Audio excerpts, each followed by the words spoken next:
Hello everyone, I'm Aditya. Over the last year, I found myself consumed by 6 out of 7 deadly sins. I let these vices take control over my life. I struggled with laziness, addictions, overconfidence, a sense of untouchable.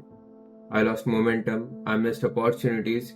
It also took hit on my career as well as my personal life. But recently something happened. I felt envy. And the worst part is it was toward one of my loved ones. That's when it hit me. If I don't change it now, I would be consumed by envy too. So, as we turn our pages to 2026, I have made a decision, a resolution, you know, what?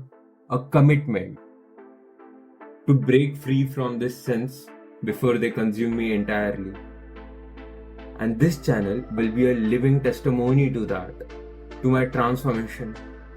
I have always dreamed of being a YouTuber, creating fun, crazy content like Sidemen. We will get there eventually, but I never realized this journey would be of self reclamation and self discipline and conquering my demons one at a time. So, with that note, I will stop here, but this is just the beginning.